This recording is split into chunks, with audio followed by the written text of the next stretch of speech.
partnership is. The interesting thing was that I still tried to do the best. Let me interject for a second. Does he ever let you talk? Wait, didn't he? You. That's an underbid. So you guys want to introduce each other? Yeah, absolutely. Tracy, well, first of all, thank you for doing this. It's so wonderful to see you as always. I'm Ifti Baqai. My full name is actually longer, but 99% of my friends and bridge partners and others know me as Ifti. So I'm glad to be here talking to Tracy. I'm Mitch Dunitz, and 99% of my bridge partners and friends call me Mitch. No, there we go. Anyway, yeah, thank you for putting this together, Tracy. So we're here at the Memphis Nationals, and you guys won the first event of the whole series. Why don't you go, buddy?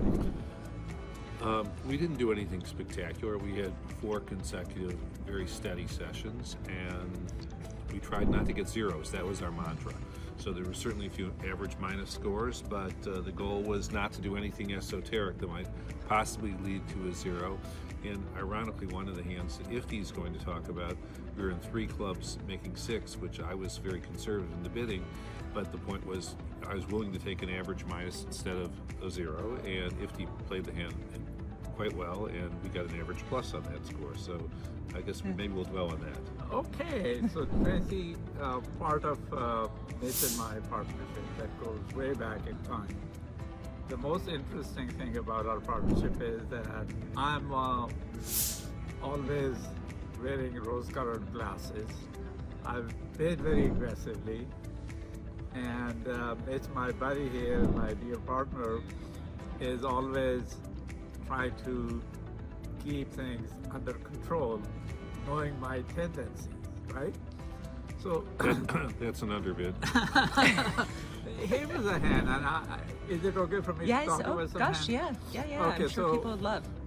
Our opponents open a 15-17 note round, and we have been using this toy that has worked quite well for us, where any bid starting 2-note round is a transfer.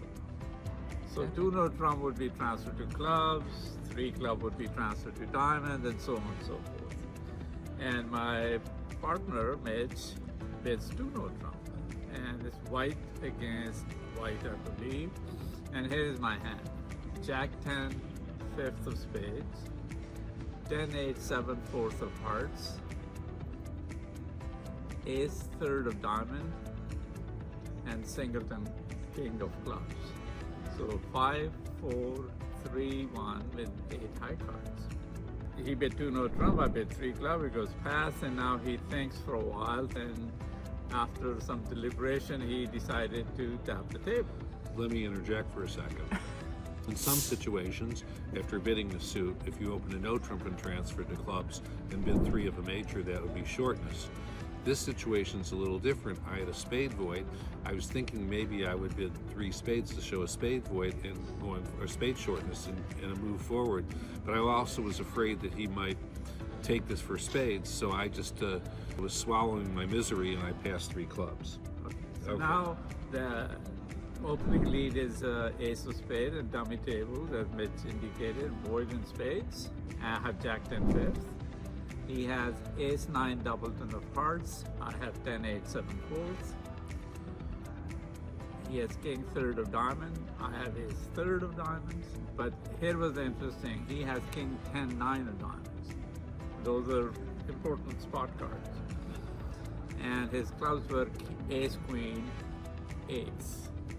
So he is 0 2 3 8. Wow. And you can see that if you're in 3-note from contract is called, assuming the club suit is coming home, 8 clubs, ace of heart is 9, ace king of diamond is 11. They don't need a spade. And even if they lead a spade, they can cash only 3 spades because we have enough transportation. So I looked at the hand, okay, so we are in 3 clubs, and I have 8 clubs, a heart is 9, 2 diamond is 11, and it's plus 150, but it's match point. And we were playing against probably the strongest pair. It's the For Joel sure. and Kent McNulty, and they ended up Wow. actually finishing second. Yes. So we are playing against them, so it's important for us to maximize our result. And I don't know if you want me to talk about the play, but Yeah. basically the upshot is that I made 6 on the double squeeze. Okay. And so I can talk about the play, but the interesting thing about the hand wasn't that we didn't get to 3-note trump or we didn't get to 5 clubs. The interesting thing was that I still tried to do the best. That's the key thing. The key thing is that Ifti was digging in his heels and trying to churn out an extra trick. And that's often the difference between winning or second or third or whatever, is squeezing out a trick here or there. And so we ended up with a 57% score. And the reason I remember it is because I wanted to see how many people actually bid game. A few people bid games. Majority were in 3 clubs making 5. And so making that over trick was worth some extra match points. Yeah, very much so. There's so many people that get upset with their partner and then will give up the hand. Yeah. So I wanted to talk a little bit with you guys. You guys have been bridge partners now and friends for how long? And how did you guys meet? And tell us a little bit about your bridge story. You want to do this or should Yeah, I'll start. So I was a grad student at UCLA working on my PhD in computer sciences. But after having finished all my coursework, I was doing all my research at the Bridge Club. And one afternoon at the Bridge Club, I see this new face. And I was a regular at the Bridge Club, so I knew everyone who was a regular. And He's much older. That's what I was going to say. so I looked, I said, hey, I don't remember having seen you before. He said, well, I'm working on my law degree and I'm doing a clerkship in LA for the summer and I'm here. And I said, oh, great, nice to meet you. And we chit-chatted for a while. And I think I saw Mitch around for a few more sessions and then summer was over and he went back. Well, here's the thing. We were both young and single. We both fell in love with bridge. So when I moved back to LA, we didn't immediately start playing together, but one of the things we shared in common is a love of cards. So at the local bridge club where we played at that time, we used to play a card game Oh Hell afterwards on a weekend night till 2 or 3 in the morning.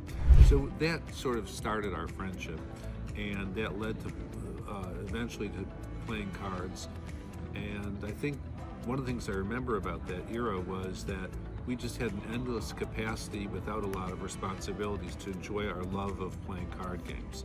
We played poker together for a number of years in a home game on Friday nights, and we lived very close to each other also.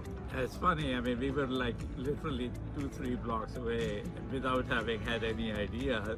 And then we also shared a fondness for movies. I have been a movie buff, especially for more, artsy kind of movies. And then as we were talking one time, and Mitch said to me, well, I used to be the movie critic for my college newspaper. So that was another common element. And so, it's just like you meet somebody who you share a passion for card games, bridge, poker, oh hell, also movies. So we just became really good friends. And he was a Midwestern boy, so he was only used to like hamburgers and steaks. And so I said, hey, do you want to try some Pakistani Indian food? And so I take the responsibility of having introduced him to Indian food. Well, there is a double standard there. If we go to an Indian restaurant all these years, if we go together now and he asks for it spicy, it is not edible. If I ask, they look at me and they say, howly, whatever, it's spicy, it's not strong enough. So we've struggled, but we've overcome that obstacle. But getting at the core of our friendship, I think there's a couple things. First of all, we do have shared interests. Naturally, that's important. But we see the world very similarly. When craziness is going on in the world, we can have an intellectual conversation about that, and it's not like we always see it exactly the same, but it's just interesting and it's stimulating. There was a time when I was more of a brat as a bridge partner. He was always the gentleman, and we overcame my early immaturity, or whatever you want to call it, and I think the one thing we have, as well as our friendship, that has really been the success of our partnership is we have respect for each other. Now today, we had a misunderstanding on a board where we got a 0. You didn't throw the board at him? No, I was a little more controlled than that. But the point of this is, we're both sort of frustrated with the result, and we just said we'll talk about this later. So it's really important to both of us to be a gentleman, and we strive for that all the time in everything we do, and how we treat each other. And it's How many years did it take you to get to the point that you're now? I mean, he was always that way. I think in the 80s I was more of a brat, and I think that by the late 80s I had grown up. Would you say that's true? Well, it's really interesting. We both grew up playing cards at a very young age. We both were kind of math nerds, you know. Let's say a team game and people are adding up numbers. Mitch and I just like this, you know, 45 to 3 or 3 to 64. or you play too much bridge. Too much play and affinity for numbers. I don't know about too much bridge. But Jody thinks so, too much bridge. To get back to your question, so we started playing together as a partnership in the early 80s. So it's been, 40 plus years? Wow. And I don't know whether there are any existing bridge partnerships that have the same longevity that Mitch and I do. I interviewed Steve Robinson and Peter Boyd. They're going on 5 decades. Okay, so They've got you by a little bit, So, but you could still beat their record. Mitch always was the more imaginative of the two of us in our partnership. I'm an aggressive bidder, but more or less. I know. I've been, down the middle. I'm not very creative. Mitch is the creative one. He will come up with some situations. He knows when to psych, when to, walk the dog, and. There's not much psyching these past few years. As our partnership matured and our bridge abilities and our bridge game, became more solidified, Mitch has actually toned that down significantly. Well, and you guys have a group of friends that are similar in stature to you guys down in Southern California. You guys have a really nice group of friends, and I don't know, Ifti, if I've ever really told you. I think I've told this to Mitch. I came from a card-playing family, and up in Northern California, nobody would really mentor me. And going out to regionals, you guys were some of the first people that mentored me. Without the Southern California guy group that kind of helped my game along, you guys are really my teachers. Well, that's very kind of you. No. All those regionals and talking about hands and... One of the things we do, which I don't think is very difficult, but you don't see it very much, is some people would be nervous playing against us, and we're always complimentary when they do something well, and I think that's important. And there were people who were complimentary to us when we were coming up, and it's just paying it forward, or paying it back. So Mitch, can you interview Ifti and find out a little bit more about his background, what he did for a living, and his bridge story? Well, Ifti grew up in Pakistan. He was born in Lahore. Does he ever let you talk? You interview him. You should interview me, buddy. Oh, okay. All right. Well, this will be edited. All right. So Ifti, there's a rumor that your mother's gestation was 10 months because you're always late. Is that true? When were you delivered? I want to know, when were you delivered? Were you delivered on time? I was actually premature, if that makes sense. And Mitch has actually touched upon a very interesting flaw in my character. I'm generally what I would describe as a good human being. I am inherently polite and a loyal friend, and somebody who you can depend on to do what he or she, whatever I commit to doing. Except my character flaw is that I find it very difficult to be in places ahead of time. If a game starting time is 10 a.m. or 3 p.m., I'm more likely to be there at 10:01 a.m. or 3:02 p.m.